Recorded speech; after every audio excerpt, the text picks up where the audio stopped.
Salam jumpa Bapak Ibu dan saudara-saudara yang dikasihi oleh Tuhan.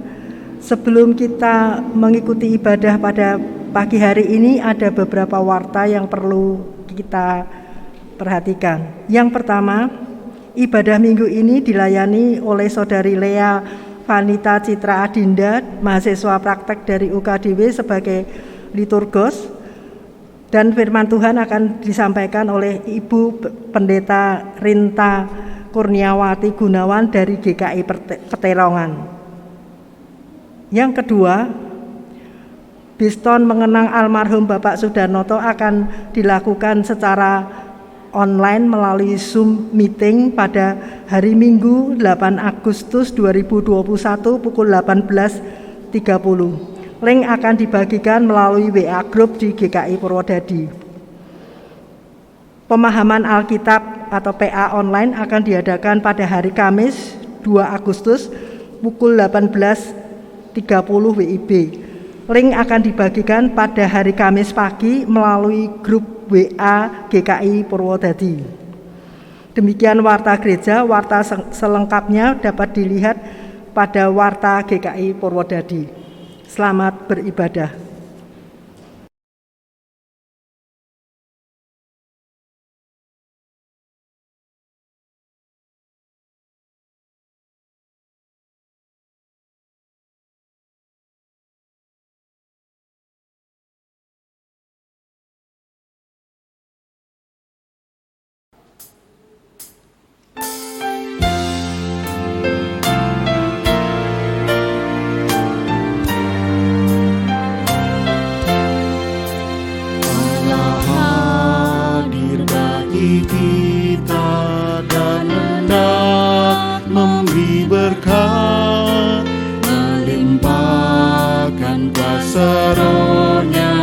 Bagai hujan yang lebat, dengan Roh Kudus ya Tuhan, umat-Mu berkatilah, baharui hati kami, oh curahkan kurnia. Allah hadir, sungguh hadir di jemaatnya yang kudus, biar kasih kurnia-Nya menyegarkan kita terus. Dengan Roh Kudus ya Tuhan, umat-Mu berkatilah, baharui hati kami, oh curahkan kurnia.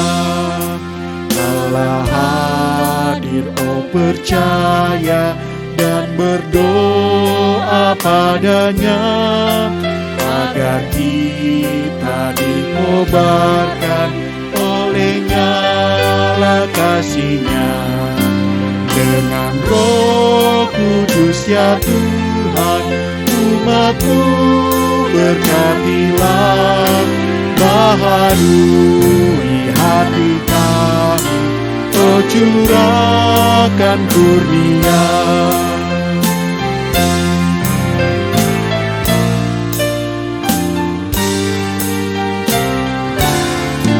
Penebus, dengarkan kami yang padamu berseru, buka tingkap anugerah-Mu, berikanlah berkat penuh. Dengan Roh Kudus ya Tuhan, umat-Mu berkatilah, baharui hati kami, oh curahkan kurnia.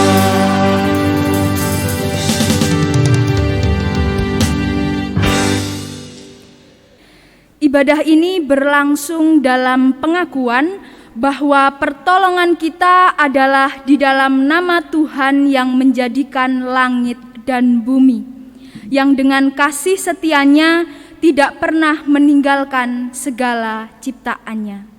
Amin.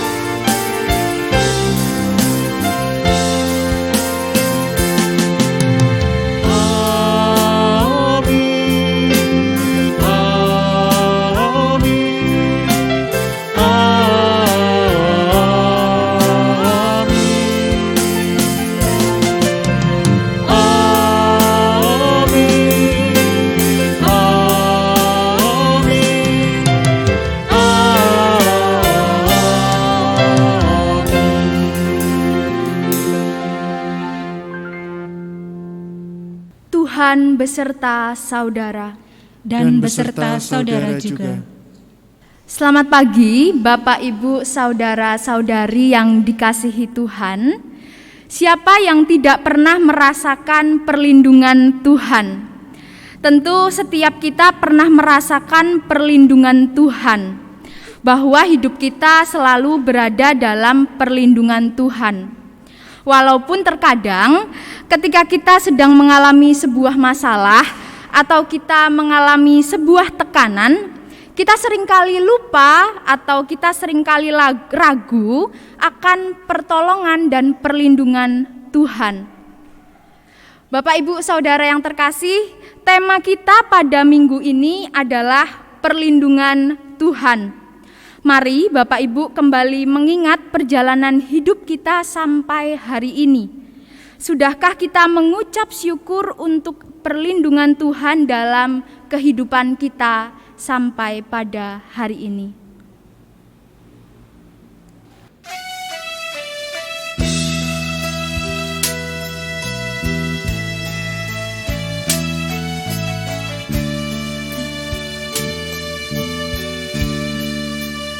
Ya Tuhan,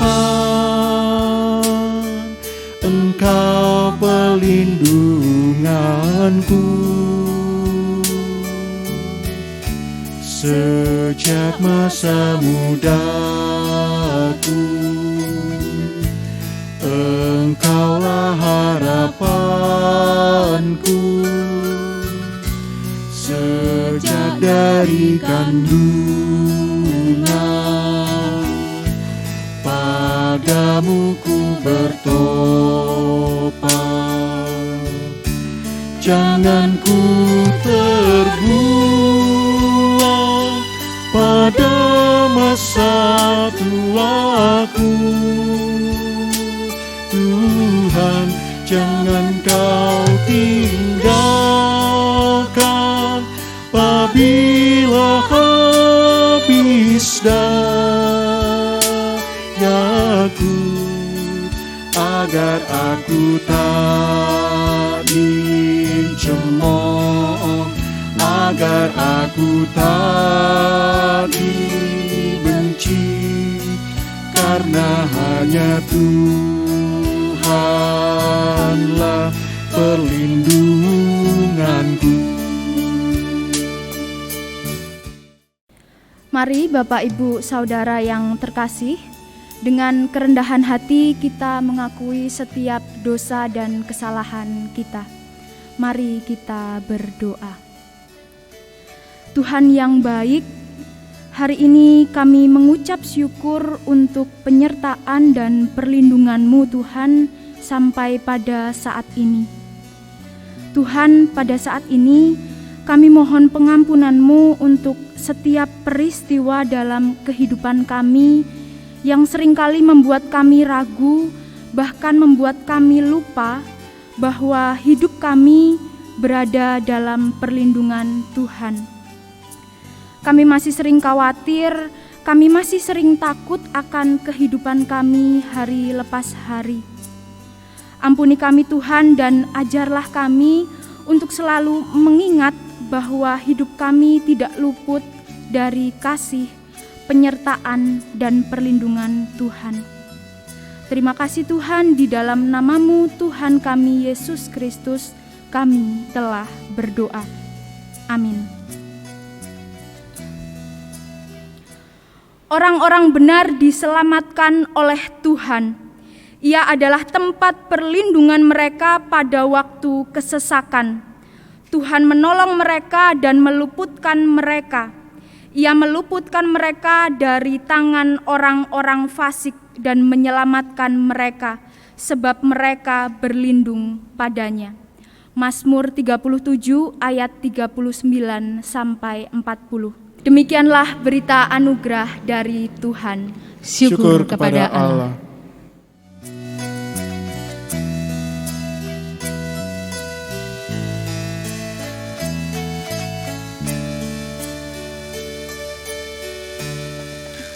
Ya Tuhan, Engkau perlindunganku. selalu ku puji, bersyukur tiap hari, karena karya-Mu Tuhan yang adil dan ajaib. Jangan ku terbuang pada masa tuaku, Tuhan, jangan Kau tinggalkan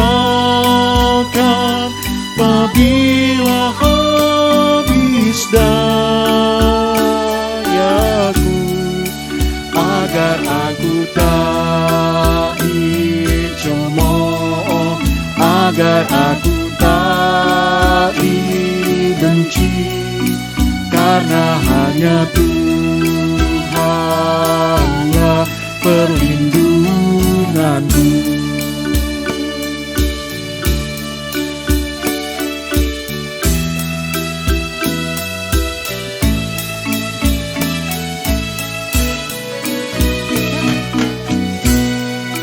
Ya Tuhan, Engkau telah mengajarku sejak masa kecilku hingga masa tuaku, supaya ku beritakan kuasa-Mu ya Tuhan. Jangan ku terbuang pada masa tuaku, Tuhan, jangan Kau tinggalkan apabila habis dayaku, agar aku tak dicemooh, agar aku tak dibenci, karena hanya Tuhanlah perlindunganku, karena hanya Tuhanlah perlindunganku.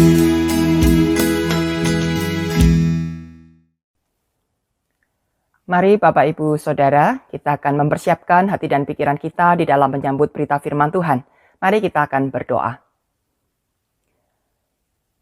Kami menyadari ya Bapa akan keterbatasan kami sebagai umat manusia. Kami seringkali berpikir dalam keterbatasan cara berpikir kami, dan kami menemukan kami tidak sanggup menghadapi perkara-perkara kehidupan ini. Kami berusaha untuk berjuang dengan kekuatan-kekuatan diri kami untuk menyelesaikan segala persoalan hidup, dan ternyata kami mendapati tenaga dan kemampuan kami begitu kurangnya, sehingga kami merasa lelah dan merasa tidak sanggup melanjutkan perjalanan hidup ini. Oleh karena itu Bapa, di tengah kesadaran tersebut kami mau kembali datang kepada Engkau, kembali mendengarkan dan merenungkan firman Tuhan yang akan menolong kami mengerti dari mana sebenarnya sumber kekuatan itu, bagaimana kami menyandarkan hidup dalam segala persoalan yang ada, bagaimana kami tetap berjuang dengan cara-cara yang benar di tengah berbagai peliknya persoalan kehidupan ini. Tuhan Yesus, saat ini kami mau meneduhkan diri untuk kembali mendengar dan merenungkan firman-Mu. Oleh karena itu biarlah hikmat Roh Kudus turun atas kami dimanapun kami berada. Dengan berbagai sarana prasarana yang kami pakai, biarlah Tuhan menguduskan semuanya itu dan menolong kami untuk sungguh-sungguh memberi perhatian kepada pemberitaan firman dan menolong kami memahami setiap firman Tuhan yang menyapa kami pribadi demi pribadi dan memampukan kami menjadi pelaku-pelaku firman di tengah berbagai macam tantangan kehidupan ini. Terima kasih Bapa, kami serahkan saat pemberitaan firman Tuhan ini di dalam nama Tuhan Yesus Kristus. Amin. Selamat hari Minggu Bapak Ibu Saudara yang terkasih dimanapun saudara berada. Kita akan kembali merenungkan firman Tuhan. Dan kali ini bacaan diambil dari Mazmur pasal 34 ayat 1 sampai 11. Mazmur 34 ayat 1 sampai 11. Demikian firman Tuhan. Dari Daud, pada waktu ia pura-pura tidak waras pikirannya di depan Abimelek sehingga ia diusir lalu pergi. Aku hendak memuji Tuhan pada segala waktu. Puji-pujian kepadanya tetap di dalam mulutku. Karena Tuhan jiwaku bermegah. Biarlah orang-orang yang rendah hati mendengarnya dan bersukacita. Muliakanlah Tuhan bersama-sama dengan aku. Marilah kita bersama-sama memasyurkan namanya. Aku telah mencari Tuhan, lalu ia menjawab aku dan melepaskan aku dari segala kegentaranku. Tujukanlah pandanganmu kepadanya, maka mukamu akan berseri-seri dan tidak akan malu tersipu-sipu. Orang yang tertindas ini berseru dan Tuhan mendengar.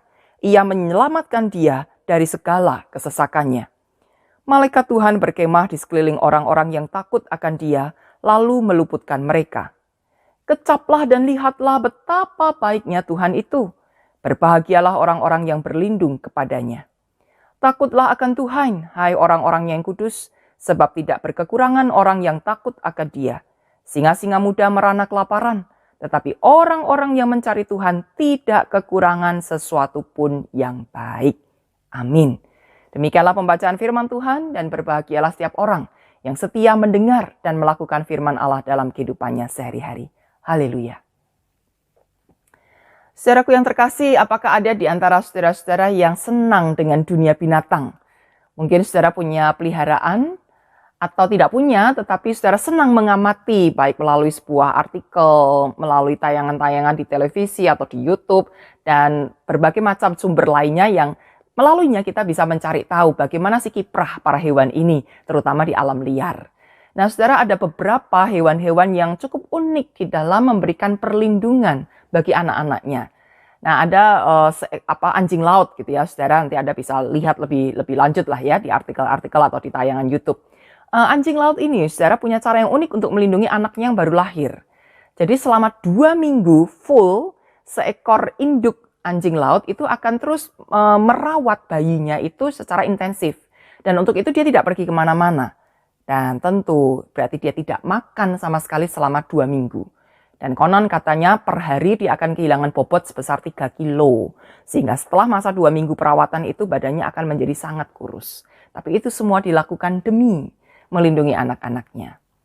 Nah, ada juga saudara seekor angsa. Kita membayangkan angsa hewan yang cantik gitu ya, dengan bulu-bulunya yang indah. Nah, dia memakai bulu-bulunya itu saudara untuk melindungi anaknya. Dia akan membawa anaknya itu yang masih kecil-kecil gitu, yang belum bisa berenang sendiri, akan ditaruh di tubuhnya dan kemudian ditutupin dengan sayapnya, seolah-olah badan angsa dan penutup sayapnya itu seperti sebuah perahu bagi anak-anaknya. Dan lain halnya lagi saudara dengan seekor buaya yang terlihat garang dan ganas, menakutkan bagi manusia. Punya gigi-gigi yang tajam. Tapi tahukah saudara, gigi dan taring yang begitu tajam itu justru menjadi tempat perlindungan bagi sang anak. Ketika ada bahaya, buaya ini akan menaruh anak itu di dalam mulutnya dan dengan itu melindungi supaya anaknya ini bebas dari ancaman bahaya. Dan seterusnya saudara, aneka macam hewan-hewan yang lain punya cara tersendiri untuk melindungi anak-anaknya. Dan agaknya saudara, itulah panggilan makhluk hidup. Salah satu kebutuhan makhluk hidup yang utama adalah perlindungan. Termasuk manusia, ya. Kita merasa nyaman dan aman ketika kita punya tempat berlindung. Nah, anak-anak hewan yang tadi saya ceritakan, saudara, tentu merasa sangat nyaman ketika sang induk ataupun orang tuanya itu memberikan perlindungan dengan luar biasa. Mereka tidak akan bersusah payah untuk membentengi atau melindungi dirinya sendiri dari berbagai macam bahaya. Tapi bagaimana jika hewan-hewan itu sudah dewasa, saudara? Tentu mereka tidak lagi berharap atau tidak lagi bisa menggantungkan hidupnya kepada sang induk. Tetapi anak-anak hewan ini ketika dewasa harus berusaha untuk melindungi dirinya sendiri. Dan itu pula yang terjadi dalam kehidupan kita umat manusia. Ketika kita dulu kanak-kanak, mungkin kita akan dengan mudah mengatakan, "Ma, Papa, Ibu, tolong saya." Gitu. Tetapi ketika kita sekarang dewasa, hampir mustahil kita berharap kepada orang tua atau kepada yang lain. Kita mesti melakukan perjuangan itu sendiri. Dan oleh karena itu, manusia memiliki dan terus mencari banyak cara untuk memberikan perlindungan bagi dirinya. Nah, apa saja, saudara? Ada orang-orang yang kemudian berusaha melindungi dalam hal finansial. Supaya uangnya itu tidak cepat habis dan bisa makin bertambah, maka mereka menaruh uangnya di bank, ditabung, saudara. Atau diinvestasikan dalam beberapa hal yang membuatnya mendapatkan passive income, pendapatan yang pasif. Jadi tidak harus kerja karena uangnya sudah ditaruh di situ, bisa berkembang terus-menerus, sehingga akhirnya itu membuat uangnya bisa bertambah, tidak perlu bekerja keras. Atau dalam hal kesehatan, saudara, maka orang berusaha untuk memiliki asuransi. Jadi kalau sudah membayar sejumlah uang, nanti kalau sakit, harapannya dia tidak perlu gelontorkan uang yang cukup banyak, nanti pihak asuransi yang akan menanggungnya. Atau kalau kita terlibat dalam sebuah kasus, saudara, kita akan mencari seorang pengacara untuk membela kita akan melaporkan itu kepada polisi, atau ketika kita tidak punya cukup uang untuk menyelesaikan persoalan finansial kita akan coba cari orang-orang yang punya uang lebih untuk bisa menolong kita. Dan banyak cara lainnya, intinya saudara, manusia butuh perlindungan. Tapi apakah semua yang disebutkan tadi, saudara, bisa betul-betul memberikan jaminan perlindungan 100%? Nyatanya tidak. Apa yang kita miliki bisa dalam waktu cepat atau lambat akan sirna, akan rusak, akan hilang. Atau orang-orang yang kita harapkan bisa menolong kita itu suatu saat juga pergi meninggalkan kita, atau kita tidak punya akses yang cukup untuk bisa meminta pertolongan kepada orang lain, atau memang tidak ada yang mau menolong kita, saudara. Jadi tidak bisa dipastikan bahwa harta-harta dunia, cara-cara tertentu, orang-orang tertentu akan selalu bisa memberikan perlindungannya kepada kita. Nah, lantas bagaimana jika kita menghadapi jalan buntu? Di saat persoalan itu begitu pelik menekan kita, tapi tidak ada jalan keluar, tidak ada solusi, tidak ada pertolongan, tidak ada perlindungan bagi kita, lantas apa yang bisa kita lakukan? Apakah itu berarti hidup kita akan segera berakhir? Nah, kita saudara membaca di dalam Mazmur 34 ini, tulisan dari seorang pemazmur bernama Daud. Nah, Daud saudara menuliskan Mazmur 34 ini bukan dalam masa riang gembira, bukan dalam kondisi dia baik-baik saja. Tetapi catatan di ayat 1 mengatakan pada waktu ia pura-pura tidak waras pikirannya di depan Abimelek sehingga ia diusir lalu pergi. Kenapa dia mesti berpura-pura gila, saudara, berpura-pura tidak waras? Ada masalah apa yang dihadapi oleh Daud? Nah, kita baca ya saudara kisah selengkapnya, pendek saja. Di dalam 1 Samuel pasal 21 ayat 10 sampai 15. Saya akan bacakan saudara cerita ini supaya kita mengerti kira-kira apa sih yang sedang dihadapi oleh Daud dan kenapa akhirnya dia bisa menuliskan Mazmur itu ya. 1 Samuel 21 ayat 10 sampai 15. Kemudian bersiaplah Daud dan larilah ia pada hari itu juga dari Saul. Sampailah ia kepada Akis, raja kota Gat. Pegawai-pegawai Akis berkata kepada tuannya, "Bukankah ini Daud raja negeri itu? Bukankah tentang dia orang-orang menyanyi berbalas-balasan sambil menari-nari demikian? Saul mengalahkan beribu-ribu musuh, tetapi Daud berlaksa-laksa."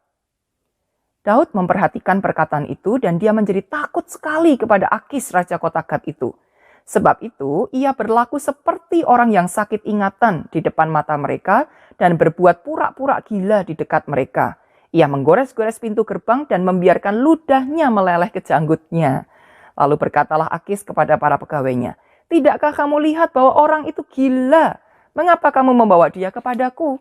Kekurangan orang gilakah aku? Maka kamu bawa orang ini kepadaku supaya ia menunjukkan gilanya dekat aku. Patutkah orang yang demikian masuk ke rumahku?"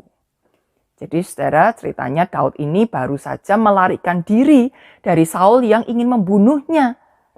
Nah, Daud melarikan diri itu seorang diri, saudara. Dia belum punya pengikut. Baru di perikop berikutnya itu diceritakan orang-orang kemudian berdatangan. Orang-orang yang sakit hati dengan Saul, kemudian menjadi sekutunya Daud. Dan akhirnya Daud baru punya teman, saudara. Punya pasukan, punya orang-orang yang membela dia, gitu ya. Tapi pada saat itu dia benar-benar sendirian, saudara. Dan tidak ada yang menolongnya. Daud pun tidak tahu mana yang kawan, mana yang lawan. Semua bisa saja menjadi lawannya. Semua bisa saja mata-matanya Saul. Semua bisa saja orang yang dibayar oleh Saul untuk siap menangkap dia dan membunuh dia. Oleh karena itu ketika raja di kota Gat itu mengetahui apa yang terjadi dengan Daud. Bukankah ini orang yang jadi saingannya Saul? Ketika rakyat berteriak-teriak, Saul mengalahkan beribu-ribu tapi Daud berlaksa-laksa. Daud segera mengerti bahwa berarti raja ini tahu cerita tentang dia. Tahu kenapa dia sampai di situ. Tahu bahwa Saul sedang mengejar dia. Kalau ternyata raja kota Gat ini ada di pihak Saul, matilah dia. Maka Daud harus segera putar otak. Apa yang harus dilakukan supaya dia selamat? Tidak ada yang bisa menolongnya. Dan tiba-tiba dia tercetus ide pura-pura gila. Dan Daud ternyata pandai berakting ya saudara. Dia benar-benar berpura-pura gila kayak orang sakit ingatan, nggak tahu apa-apa, tingkahnya aneh. Bahkan membiarkan ludahnya itu sampai menetes-netes ke janggutnya. Jijik saudara ya. Sehingga membuat Raja Kota Gat itu merasa, ngapain ada orang gila seperti ini di depanku? Usir saja, bawa dia pergi. Dan karena diusir, Daud justru selamat. Nah, saudara, kalau kita baca cerita-cerita Daud lainnya itu menarik sekali, saudara.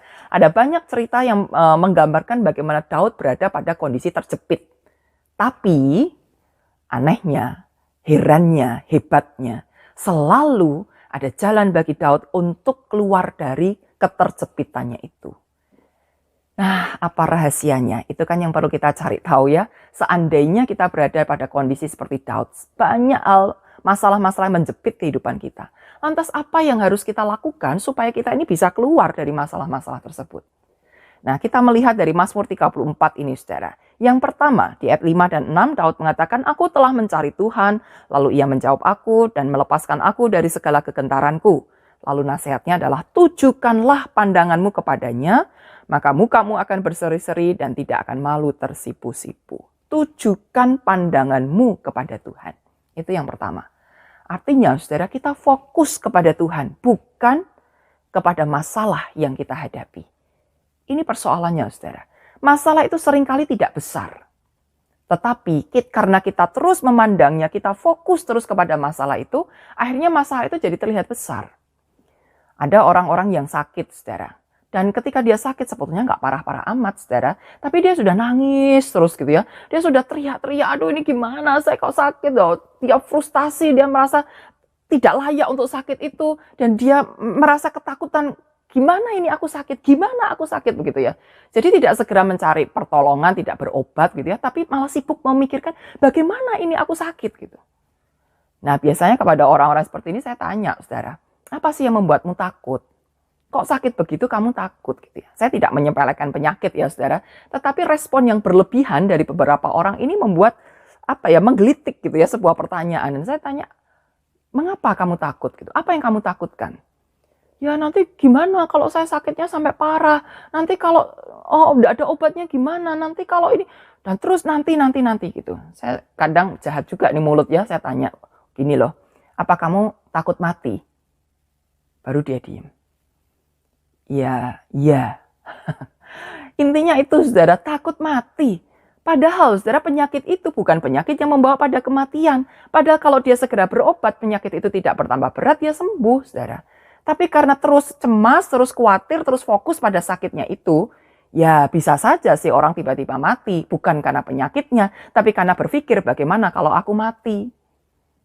Itu persoalannya saudara. Seringkali kita terjebak untuk terus memikirkan dan fokus pada masalah itu bagaimana. Dan padahal kita memang nggak punya solusi. Padahal kita memang belum tahu caranya. Tapi kita terus pertanyakan ini bagaimana. Coba aja saudara. Anda pikirkan hal kecil saja gitu ya. Misalnya hari ini belum ada lauk di rumah saudara. Bukan karena nggak punya duit ya. Tapi karena memang belum beli makanan. Wah, kota itu lockdown, nggak bisa pergi kemana-mana gitu ya. Nggak ada orang bisa antar makanan, bahan makanan di lemari es habis. Dan kita hari itu betul-betul tidak punya makanan. Apa yang kemudian kita lakukan? Pastikan kita berpikir bagaimana ini tidak ada makanan. Dan kita terus mikir bagaimana. Tapi kita nggak punya solusi, saudara. Akhirnya badan makin lemes, perut makin kriuk-kriuk, kepala makin pusing, saudara. Padahal mungkin kalau kita tenang, lain ceritanya. Oleh karena itu, saudara, pemazmur mengajak kepada kita, tujukan pandanganmu kepada Tuhan. Ayo fokus itu kepada Tuhan, bukan kepada masalah-masalah yang ada. Dampak dari kecemasan yang berlebihan, saudara, membuat kita menjadi orang yang serba takut, menjadi orang yang gampang putus asa, menjadi orang yang tidak lagi bisa bertindak dengan wajar. Daud cuma pura-pura gila. Tapi maaf, ada orang yang akhirnya benar-benar gila karena mencemaskan persoalan yang memang dia tidak tahu bagaimana solusinya. Maka Daud mengajak kepada kita fokus kepada Tuhan yang punya solusi dari berbagai macam persoalan kehidupan. Yesaya 30, saudara, ayat 15, mengatakan, sebab beginilah firman Tuhan Allah yang Maha Kudus, Allah Israel, dengan bertobat dan tinggal diam, kamu akan diselamatkan. Perhatikan, dalam tinggal tenang dan percaya, terletak kekuatanmu. Dalam tinggal tenang dan percaya terletak kekuatanmu. Fokus pada Tuhan, maka kita akan beroleh kekuatan untuk menghadapi perkara yang belum ada jalan keluarnya ini. Nah, yang kedua, saudara, tentu kita tidak hanya cukup puas dengan tidak ada solusi, ya wes, begitu ya. Enggak juga sih. Kita perlu bergerak maju. Apa yang perlu kita lakukan? Ayat 10 dan 11. Takutlah akan Tuhan, hai orang-orang yang kudus, sebab tidak berkekurangan orang yang takut akan Dia. Singa-singa muda merana kelaparan, tetapi orang-orang yang mencari Tuhan tidak kekurangan sesuatu pun yang baik. Apa, saudara? Yang kedua adalah takut akan Tuhan.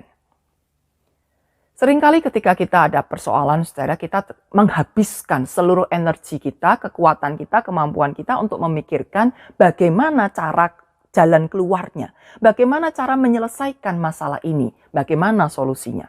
Kita terus putar otak, kita terus memikirkan bagaimana solusinya. Ya ini lumayan, saudara, daripada yang pertama tadi, cuman mikir bagaimana, tapi tidak kerja apa-apa, tidak mikir apa-apa.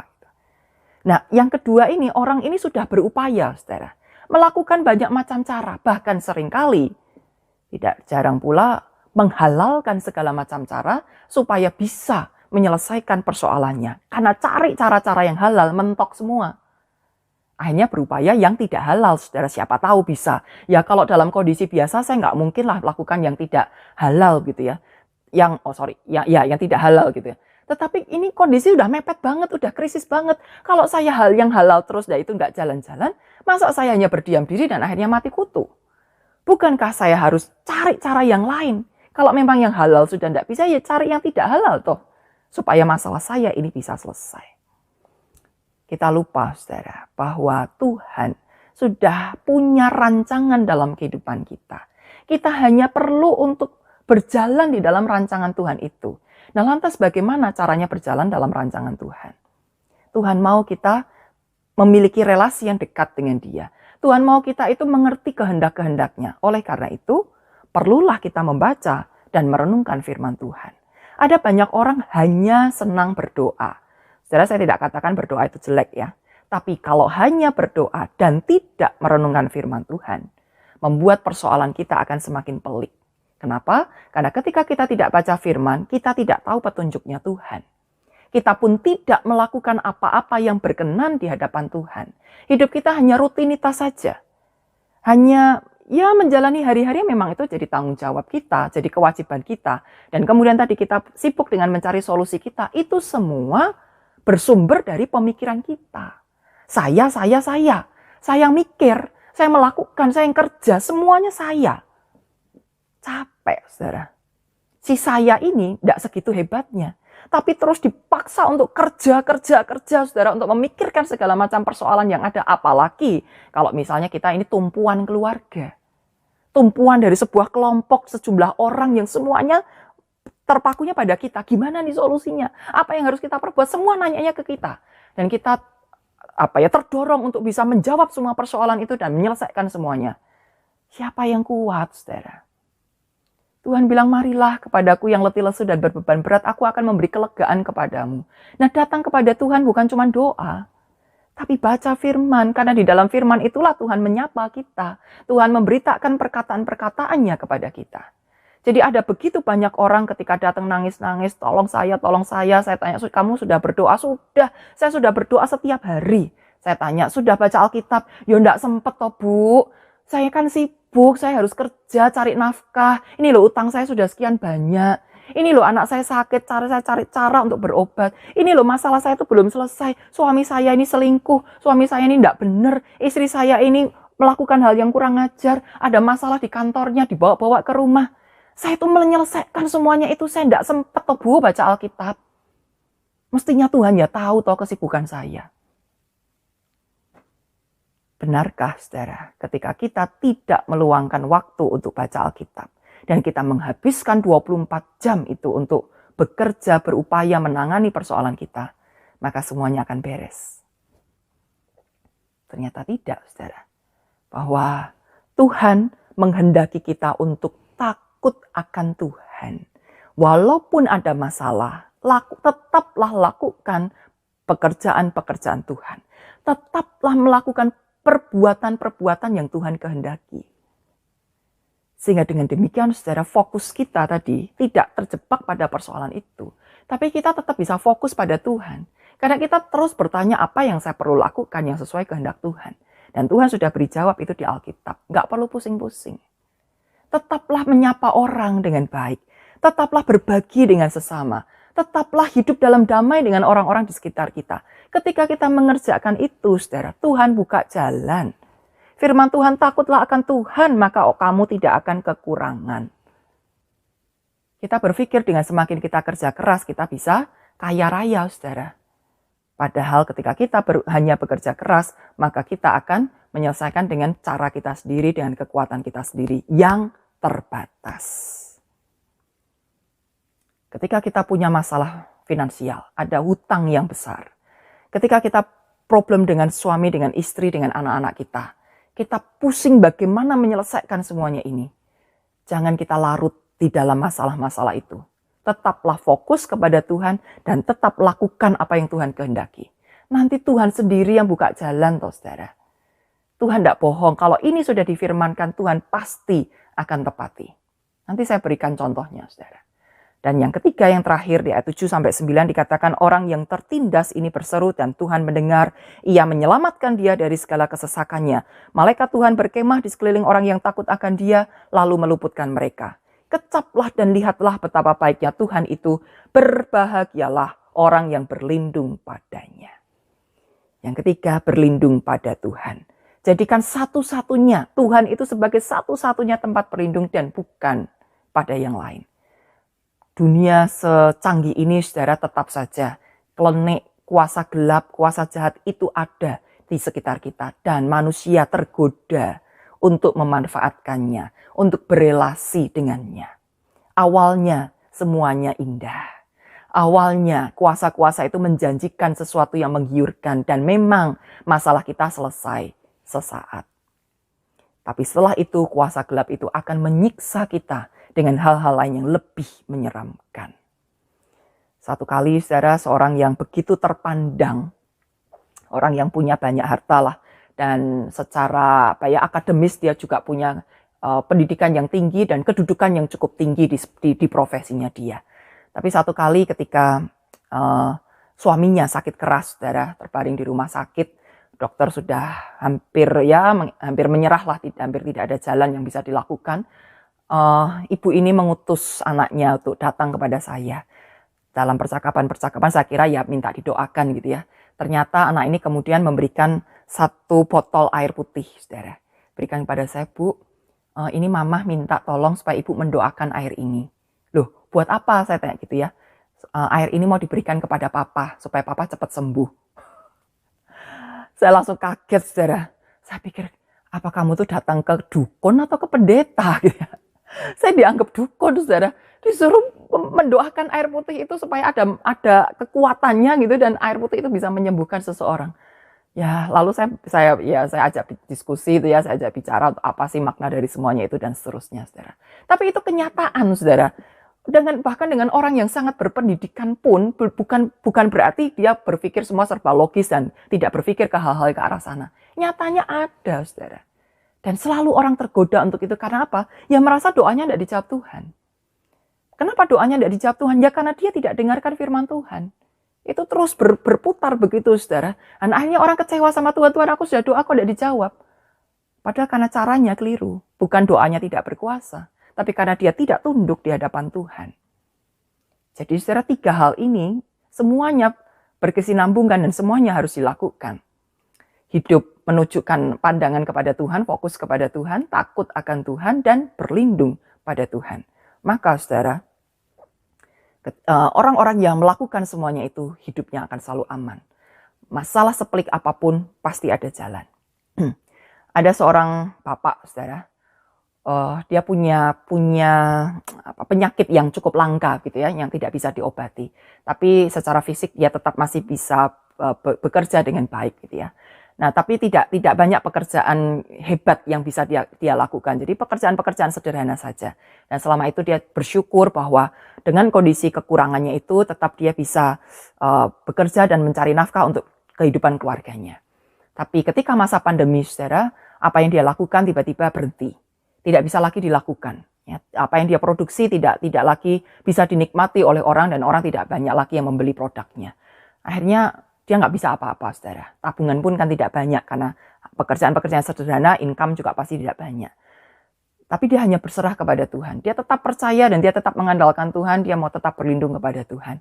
Sampai satu kali kemudian gereja ya mengadakan kegiatan-kegiatan yang membutuhkan pengantaran ke rumah-rumah jemaat ya, karena pandemi jemaat tidak ke gereja. Lalu akhirnya perlu jasa orang-orang yang mengantarkan. Dan kemudian gereja memberikan sejumlah uang terhadap dia untuk jasa pengantaran tersebut. Nah dari situlah saudara dia punya ide. Iya ya, kenapa saya tidak membuka jasa pengantaran, dan kayaknya sekarang ini yang diperlukan begitu. Dan akhirnya dia menggeluti itu sampai akhirnya dia kembali mendapatkan penghasilan ya tidak lebih besar dari yang dulu dia usahakan, tapi itu cukup gitu. Sehingga walaupun pandemi ini terus berjalan berbulan-bulan bahkan sudah 1 tahun lebih, dia tetap tetap survive, dia tetap bisa hidup dan menjalani hidupnya dengan baik. Yang sama tragisnya juga saudara, seorang janda, seorang ibu yang punya 3 orang anak, dia hanya buka warungan kecil, angkringan begitu ya. Dulu ramai sekali saudara, tapi sejak pandemi dibatasi, jam malamnya dibatasi, semua dibatasi, tidak banyak lagi orang bisa datang. Ya akhirnya pendapatannya pun berkurang banyak. Tapi kan hidup tetap harus jalan kan saudara, kebutuhan anak-anak tetap harus dipenuhi, lalu bagaimana? Kemudian dalam doanya, dalam ketenangannya, dengan tetap fokusnya kepada Tuhan, akhirnya Tuhan beri hikmat kepada dia. Buka paket isoman. Dan kemudian dia masak untuk orang-orang yang sedang isolasi mandiri di rumah. Yang tidak bisa pergi belanja, yang badannya udah capek, nggak bisa masak. Gitu ya. Dan dia buat paket-paket itu, dan akhirnya itu laris, saudara. Banyak orang pesan ke dia karena puas dengan hasil masakannya. Luar biasa. Dan akhirnya dia pun bertahan hidup. Jadi saudara, ketika kita berada pada persoalan-persoalan yang kita hadapi saat ini, jangan buru-buru menyerah. Ya, jangan menyesali keadaan ini dan jangan marah dengan semuanya itu. Masih ada jalan, masih ada jalan. Ada perlindungan yang mau dinyatakan kepada kita. Tinggal bagaimana kita mau mengikuti alur yang Tuhan sudah sediakan itu. Dengan terus fokus kepada Tuhan, takut akan Tuhan, berlindung kepadanya, maka persoalan-persoalan yang berat seperti apapun niscaya akan diselesaikan. Jadi saudara, jangan putus asa sebelum perjuangan hidup ini usai. Karena ada tangan Tuhan yang perkasa, yang setia terus menopang dan memberikan perlindungan sampai hidup kita selesai. Kiranya Tuhan menolong dan memberkati kita semua. Amin. Mari kita berdoa. Terima kasih ya Bapa, Engkau terus setia menjadi Allah yang baik bagi kami, yang mau terus menopang kehidupan kami, yang memberikan jalan-jalan yang luar biasa yang tidak pernah kami pikirkan sebelumnya. Kuasa-Mu sungguh nyata, firman-Mu pun sungguh hidup, dan biarlah kami berpegang teguh pada firman Tuhan ini dan mengerjakannya dengan sungguh-sungguh, supaya kiranya nama-Mu yang dipermuliakan dan kehidupan kami pun dapat dijalani dengan baik, dan kami bisa tetap menjadi jalan berkat bagi orang-orang di sekitar kami. Terima kasih Tuhan, hanya di dalam nama Tuhan Yesus Kristus kami berdoa. Amin. Marilah bersama dengan umat Allah di segala masa dan tempat, kita mengikrarkan pengakuan iman kita menurut pengakuan iman rasuli. Aku percaya kepada Allah, Bapa yang Maha Kuasa, Khalik langit dan bumi, dan kepada Yesus Kristus, Anaknya yang tunggal Tuhan kita, yang dikandung dari Roh Kudus, lahir dari anak darah Maria, yang menderita sengsara di bawah pemerintahan Pontius Pilatus, disalibkan, mati dan dikuburkan, turun ke dalam kerajaan maut. Pada hari yang ketiga, bangkit pula dari antara orang mati, naik ke surga, duduk di sebelah kanan Allah, Bapa yang Maha Kuasa, dan dari sana Ia akan datang untuk menghakimi orang yang hidup dan yang mati. Aku percaya kepada Roh Kudus, gereja yang kudus dan am, persekutuan orang kudus, pengampunan dosa, kebangkitan orang mati, dan hidup yang kekal. Amin. Mari Bapak, Ibu, Saudara yang terkasih, kita menyatukan hati kita untuk menaikkan doa syafaat kita. Mari kita berdoa. Tuhan kami yang baik dan penuh kasih, kami mengucap syukur untuk anugerah waktu yang Tuhan sediakan bagi kami. Begitu banyak peristiwa dalam kehidupan kami yang membuat kami sadar bahwa hidup kami berada dalam perlindungan Tuhan. Kami mengucap syukur untuk firman-Mu, biarlah firman-Mu boleh menjadi kekuatan dan pedoman bagi setiap kami. Saat ini Tuhan, kami datang kepadamu dengan hati yang berserah. Kami mau berdoa untuk bangsa dan negara kami. Tolong Tuhan beri kebijaksanaan bagi para pemimpin negeri kami, sehingga mereka boleh bijaksana dalam menentukan kebijakan-kebijakan untuk menekan COVID-19 ini. Saat ini kami juga mau berdoa untuk tim medis atau pihak yang terkait. Kiranya Tuhan memberikan kekuatan serta kesehatan sehingga mereka dapat menjalankan tugas dan panggilannya. Kami juga mau berdoa untuk saudara-saudari kami yang sedang sakit atau dalam masa pemulihan. Tuhan berkati untuk setiap obat yang mereka minum. Kami percaya bahwa Engkau selalu ada bersama dengan mereka, baik melalui dokter, perawat, saudara, teman, atau keluarga yang lain. Kami juga berdoa untuk anak-anak-Mu yang saat ini masih harus melaksanakan pembelajaran secara online. Kiranya Tuhan memberkati mereka sehingga apa yang mereka lakukan dan kerjakan bisa menjadi sumber pengetahuan yang baik bagi mereka. Kami juga menyerahkan setiap pergumulan kami pribadi lepas pribadi, Tuhan. Biarlah Engkau yang memberi setiap kami kekuatan serta pengharapan dalam kami menjalani kehidupan kami. Engkau mengenal setiap kami, Tuhan, hati dan pikiran kami. Inilah doa dan permohonan kami, Tuhan. Doa ini kami serahkan ke dalam tangan kasih-Mu. Di dalam nama Tuhan Yesus Kristus kami telah berdoa. Amin.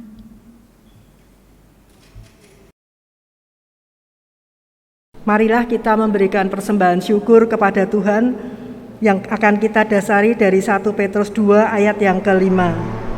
Dan biarlah kamu juga dipergunakan sebagai batu hidup untuk pembangunan suatu rumah rohani bagi suatu imamat kudus, untuk mempersembahkan persembahan rohani yang karena Yesus Kristus berkenan kepada Allah. Mari kita bersama-sama memuji dari PKJ 147 bait yang pertama dan yang ketiga.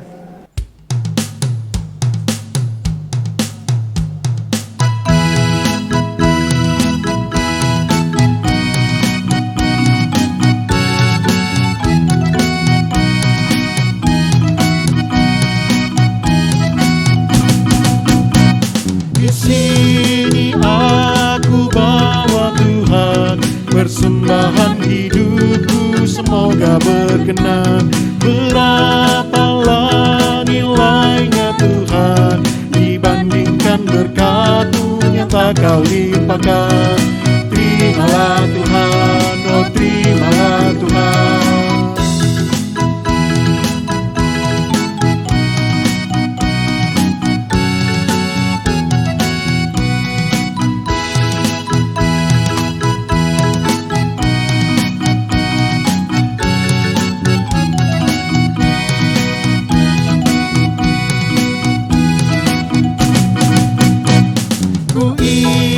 Firman-Mu ya Tuhan yang mengajarkan kami mengingat yang kecil.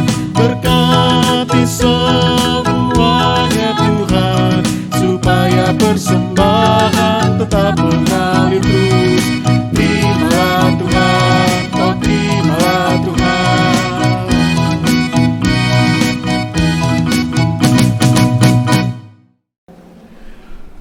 Mari kita menyerahkan persembahan kita kepada Tuhan. Mari kita berdoa. Ya Bapa, sumber segala berkat, sumber segala kebaikan, Pada pagi hari ini kami mengucap syukur Tuhan. Hanya oleh karena kasih dan anugerah Tuhan, kami masih diberi berkat kesehatan, kehidupan, berkecukupan, hidup bersama dengan keluarga yang saling mengasihi. Terima kasih Tuhan atas berkat-Mu. Terima kasih untuk pemeliharaan Tuhan melalui masa pandemi yang begitu sulit. Tetapi kami boleh melihat bagaimana tangan kasih-Mu Tuhan.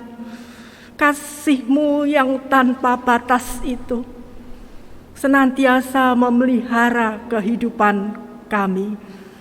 Tuhan, kami datang membawa persembahan kami.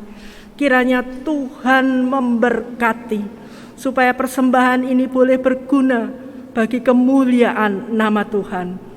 Tuhan, tolonglah dalam masa-masa sekarang ini supaya kami boleh percaya sungguh akan Engkau Tuhan. Kami menatap masa depan tidak dengan khawatir atau takut, karena kami tahu Tuhan bahwa hidup kami ada di dalam tangan Tuhan.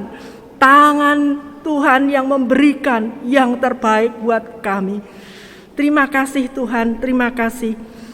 Biarlah Engkau memberi rezeki yang cukup bagi kami setiap hari. Di dalam nama Tuhan kami, Yesus Kristus, sumber kehidupan, kami sudah berdoa dan bersyukur. Amin.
Kepada Yesus kepedihan hidupmu, ketakutan, duka dan tangisanmu.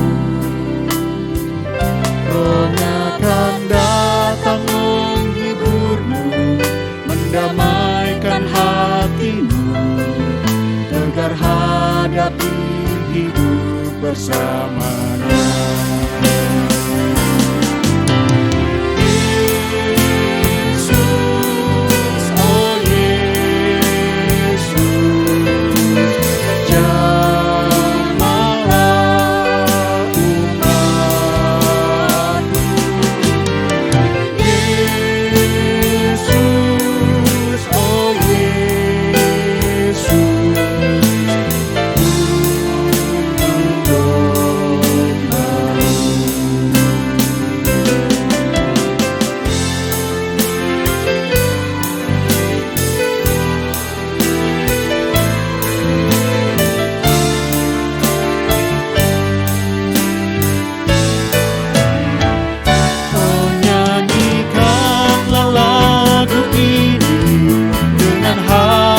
Bersuka karena percaya Dia hadir sertamu. Kau percayakanlah padanya masa depan hidupmu, sambut tiap hari di dalam nama-Nya.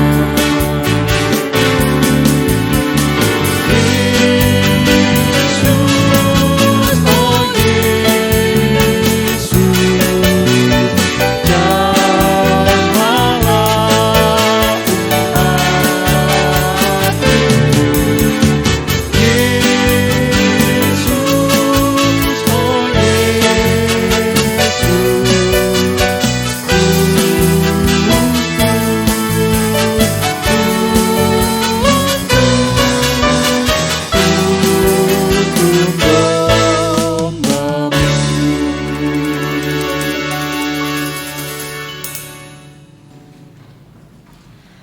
Pergilah, nyatakanlah kasih Kristus kepada dunia.